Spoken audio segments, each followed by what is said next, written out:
The Story of Nietzsche, The Man Who Killed God. Chapter 1, The Bold Declaration. Friedrich Nietzsche's proclamation, God is dead.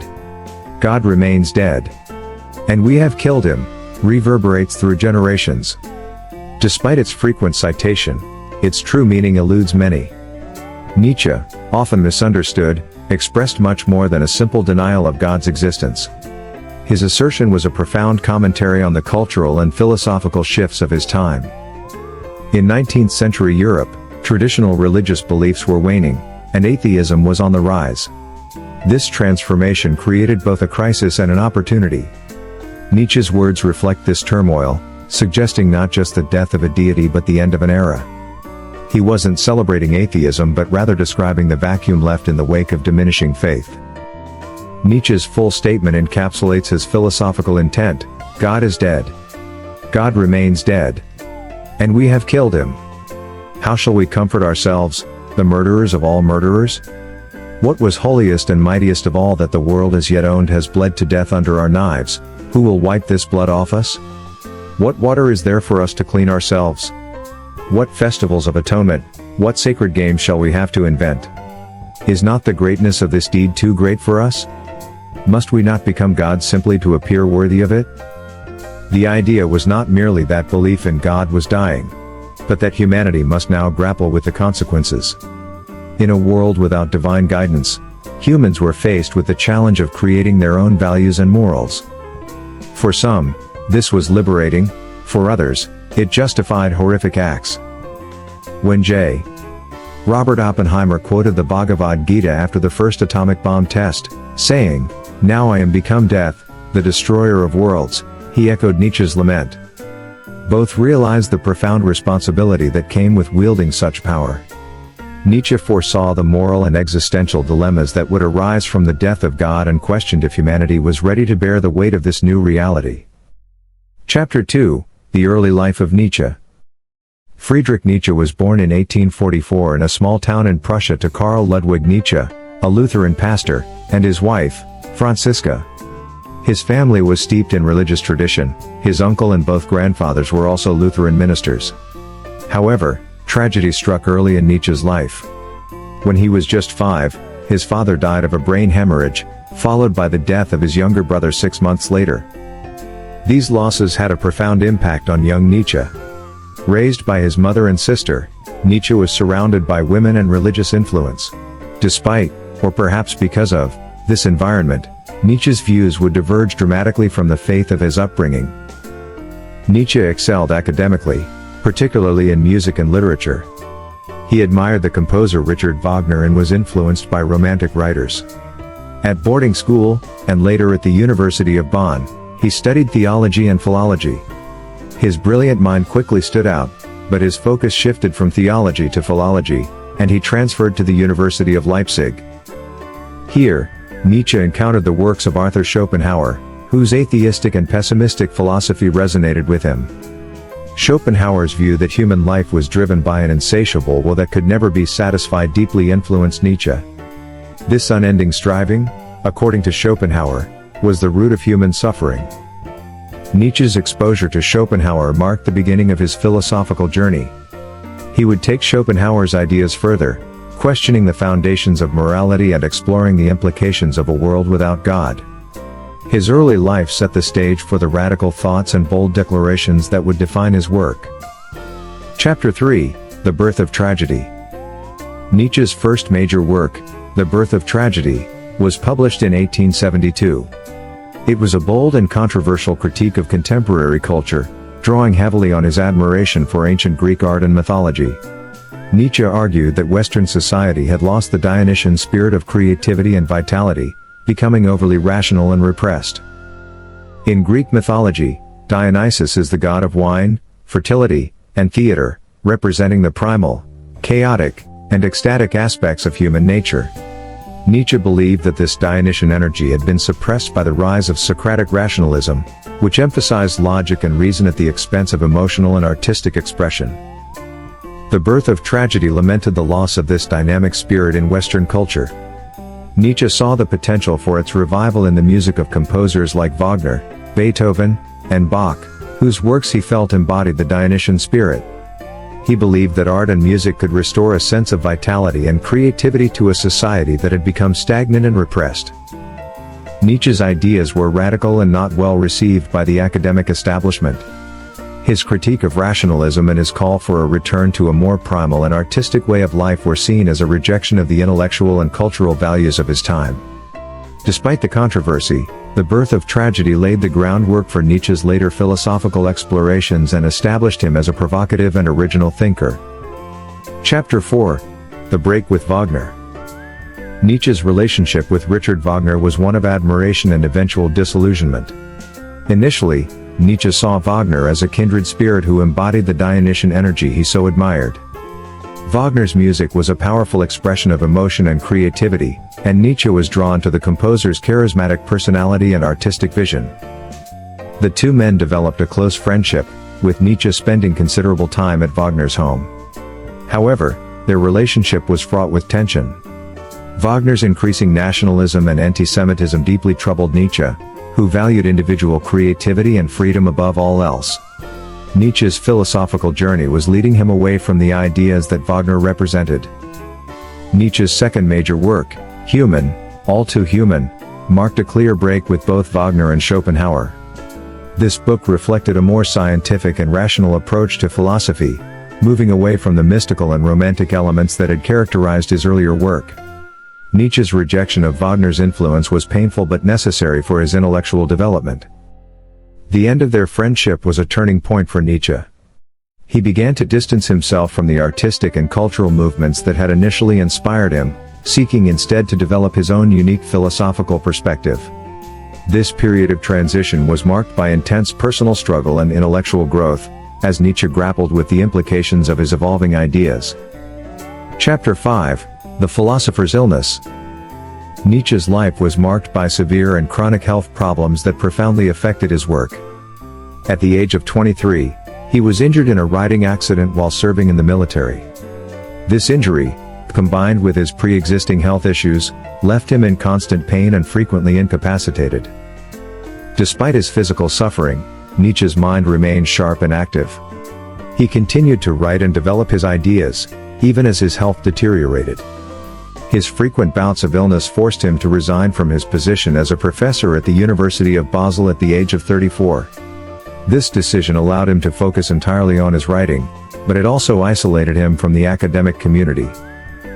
Nietzsche's health problems included severe headaches, digestive issues, and deteriorating eyesight. These ailments made it difficult for him to work, and he often had to retreat to more temperate climates in search of relief. Despite these challenges, Nietzsche produced some of his most important works during this period, including Thus Spoke Zarathustra and Beyond Good and Evil. His physical suffering influenced his philosophical outlook. Nietzsche's emphasis on the will to power and the affirmation of life can be seen as a response to his own struggles. He believed that true strength came from overcoming adversity and that suffering could lead to personal growth and transformation. This perspective was central to his philosophy and helped him endure the hardships he faced. Chapter 6. God is Dead. In his book The Gay Science, Nietzsche famously declared, "God is dead." This statement was not a celebration of atheism but a recognition of the profound cultural and existential crisis facing Western society. Nietzsche believed that the decline of religious belief would lead to a void in values and meaning that needed to be addressed. Nietzsche's proclamation was a response to the Enlightenment, a period of intellectual and philosophical development in Europe that emphasized reason and scientific inquiry over religious faith. The Enlightenment had led to a decline in the authority of the Church and a growing acceptance of atheism. Nietzsche saw this shift as both an opportunity and a danger. Without the framework of religious belief, Nietzsche argued, society would have to find new sources of meaning and value. He was critical of attempts to replace religious values with secular ones, seeing them as insufficient and ultimately doomed to fail. Instead, he called for a radical re-evaluation of morality and the creation of new values that were rooted in life and human experience. Nietzsche's declaration of God's death was a challenge to his contemporaries to confront the implications of a world without divine guidance. He believed that humanity must take responsibility for creating its own values and meaning, rather than relying on inherited religious beliefs. This radical idea would become a central theme in his later work and continue to resonate with readers and thinkers to this day. Chapter 7, The Genealogy of Morals. On the Genealogy of Morals, Nietzsche delved deeper into the origins and implications of traditional moral values. He argued that these values, rooted in Christianity, were based on a slave morality that arose from resentment and weakness. This contrasted with the master morality of the noble class, which valued strength, power, and excellence. Nietzsche believed that traditional moral values were a form of psychological oppression, designed to keep people submissive and dependent. He traced the origins of these values to the resentment of the weak against the strong, suggesting that they were a way for the powerless to undermine and control those with power. Christianity, according to Nietzsche, was the ultimate expression of slave morality. It emphasized humility, self-sacrifice, and forgiveness, all of which Nietzsche saw as detrimental to the human spirit. He argued that these values suppressed the natural instincts of individuals, leading to a culture of mediocrity and conformity. Nietzsche's critique of traditional morality was provocative and controversial. He challenged readers to question the values they had been taught and to consider the possibility of creating new values based on strength, vitality, and creativity. This radical rethinking of morality was central to Nietzsche's philosophy and would influence countless thinkers and writers in the years to come. Chapter 8, The Will to Power. One of Nietzsche's most controversial and misunderstood concepts is the will to power. This idea, central to his philosophy, suggests that the fundamental driving force in human beings is not survival or pleasure, but a desire to exert power and influence. Nietzsche saw this will to power as a natural and essential aspect of life. The will to power, according to Nietzsche, manifests in various forms, from the drive for personal achievement to the desire for social and political dominance. It is an expression of life's inherent creativity and vitality, and it underlies all human actions and ambitions. Nietzsche's concept of the will to power was not an endorsement of domination or oppression. Rather, he saw it as a call to embrace one's potential and strive for excellence. He believed that individuals should seek to overcome their limitations and achieve greatness, rather than conforming to societal norms and expectations. This idea was controversial because it challenged traditional notions of morality and justice. Critics argued that Nietzsche's emphasis on power and dominance could justify exploitation and violence. However, Nietzsche's intent was to inspire individuals to pursue their own path and create their own values, rather than adhering to imposed moral standards. The will to power remains a powerful and provocative idea, encouraging readers to explore their own potential and challenge the constraints of conventional thinking. It is a testament to Nietzsche's belief in the importance of individuality, creativity, and self-determination.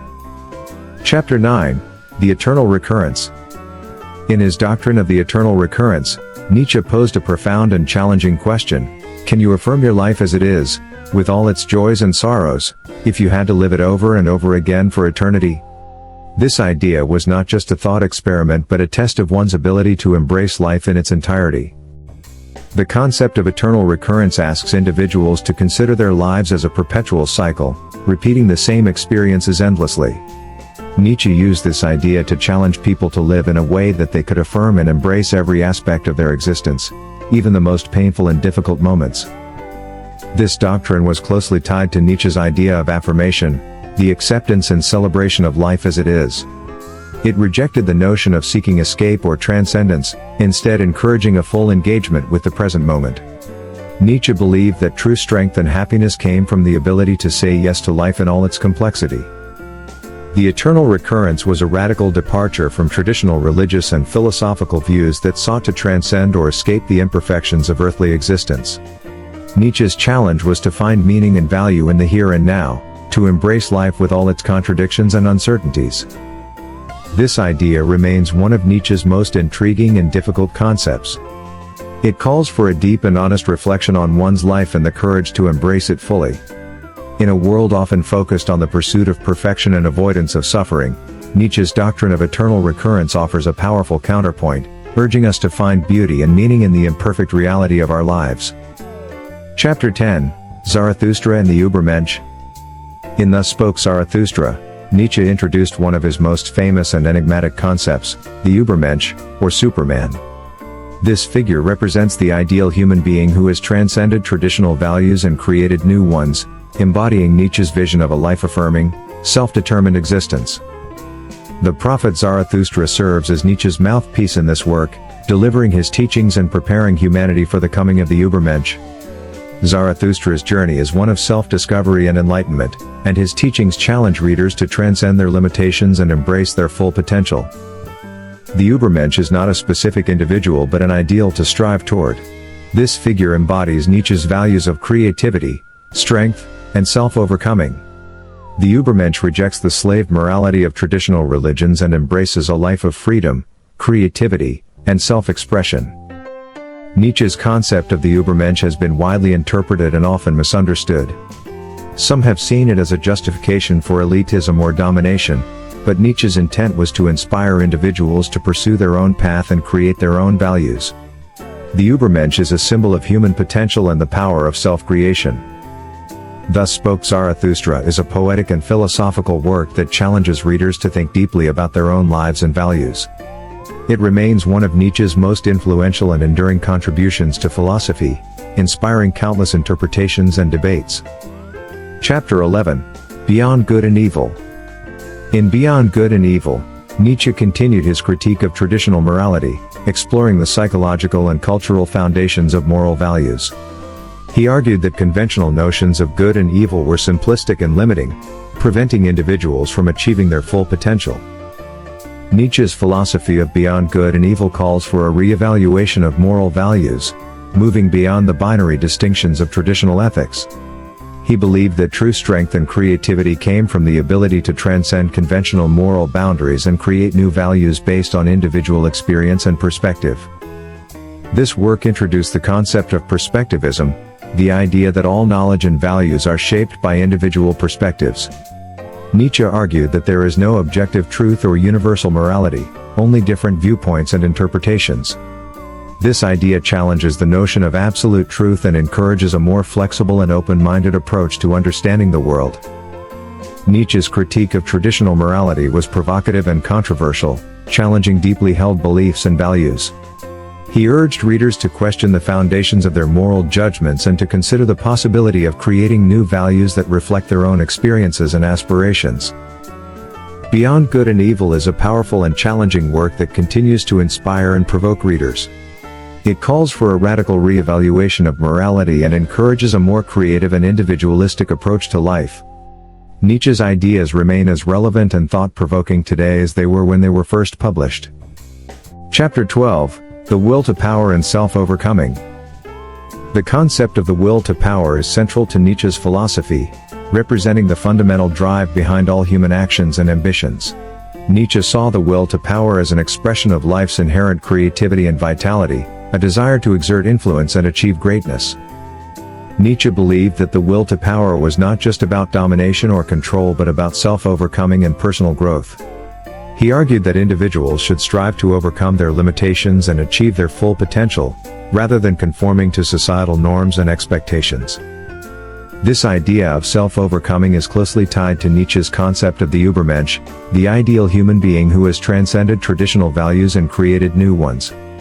The will to power is the driving force behind this process of self-creation and self-mastery, empowering individuals to pursue their own path and realize their true potential. Nietzsche's emphasis on the will to power and self-overcoming challenges conventional notions of morality and success.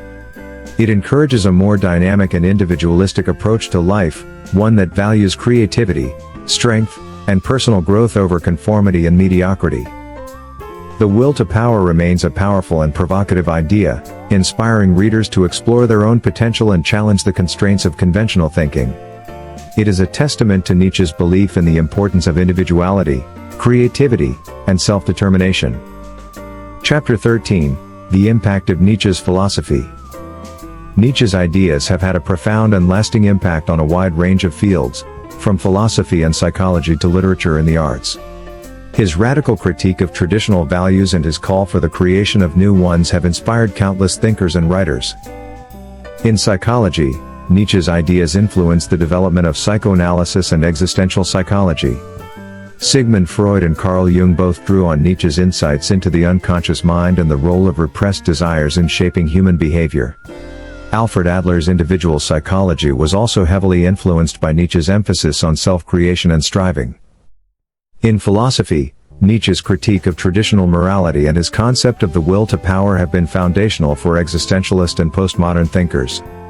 Philosophers like Jean-Paul Sartre, Martin Heidegger, and Michel Foucault have all engaged with Nietzsche's ideas, exploring the implications of a world without objective truth and universal values. Nietzsche's influence extends to literature and the arts, where his ideas have inspired a wide range of writers and artists.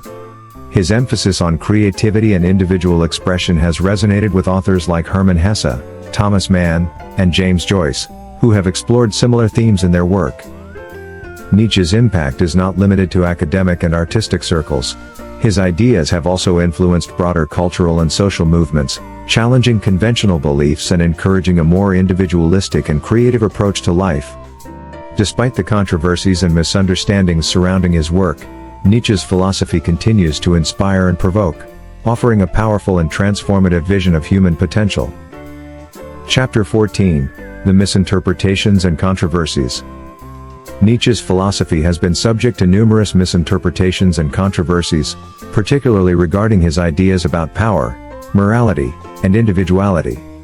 Some of these misunderstandings have had serious and even tragic consequences, leading to the appropriation of his ideas by totalitarian regimes and extremist movements. One of the most notorious misinterpretations of Nietzsche's work is its association with Nazi ideology. Despite Nietzsche's opposition to nationalism and anti-Semitism, his ideas about the will to power and the Übermensch were superficially co-opted by the Nazis to justify their racist and militaristic agenda. This appropriation has led to a lasting association between Nietzsche and fascism, despite the significant differences between his philosophy and Nazi ideology. Another common misunderstanding of Nietzsche's work is the perception that he advocated for a ruthless and amoral pursuit of power. While Nietzsche did emphasize the importance of strength and self-overcoming, he also warned against the dangers of unchecked ambition and the domination of others. His concept of the will to power was meant to inspire personal growth and creativity, not exploitation and oppression. Nietzsche's critique of traditional morality has also been controversial, leading some to accuse him of nihilism or moral relativism. However, Nietzsche's intent was not to reject all values but to encourage the creation of new ones based on individual experience and perspective. He sought to inspire a more dynamic and life-affirming approach to ethics, rather than a rejection of morality altogether. Despite these controversies, Nietzsche's philosophy remains a powerful and influential body of work. His ideas continue to provoke thought and debate, challenging readers to question their assumptions and explore new possibilities. By engaging with Nietzsche's work in a thoughtful and nuanced way, we can gain valuable insights into the complexities of human existence and the potential for personal and cultural transformation.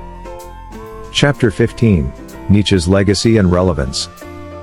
Friedrich Nietzsche's legacy is one of profound and enduring influence. His radical critique of traditional values, his emphasis on individual creativity and self-overcoming, and his provocative ideas about power and morality continue to inspire and challenge readers around the world. Nietzsche's philosophy remains relevant today, as we grapple with many of the same existential and cultural questions that he addressed in his work. In a world where traditional religious and moral frameworks are increasingly questioned, Nietzsche's call for the creation of new values and the affirmation of life resonates with many. His ideas have found new relevance in contemporary debates about identity, freedom, and the nature of truth. Nietzsche's concept of perspectivism, the idea that all knowledge and values are shaped by individual perspectives, has been influential in postmodern thought and continues to inform discussions about the nature of reality and the limits of human understanding. Nietzsche's emphasis on the will to power and self-overcoming also speaks to the modern quest for personal growth and self-improvement. His challenge to embrace life in all its complexity and to create meaning in the face of uncertainty remains a powerful and inspiring message. Despite the controversies and misunderstandings that have surrounded his work, Nietzsche's philosophy offers a rich and transformative vision of human potential. By engaging with his ideas, we can gain a deeper understanding of ourselves and the world around us, and find inspiration to pursue our own paths of creativity, strength, and self-determination. As we reflect on Nietzsche's legacy, we are reminded of the enduring power of his words and the profound impact of his ideas. His philosophy continues to challenge and inspire, offering a bold and visionary perspective on the possibilities of human existence. Whether we agree with his conclusions or not, Nietzsche's work remains a vital and compelling part of the intellectual landscape, inviting us to think deeply and live boldly.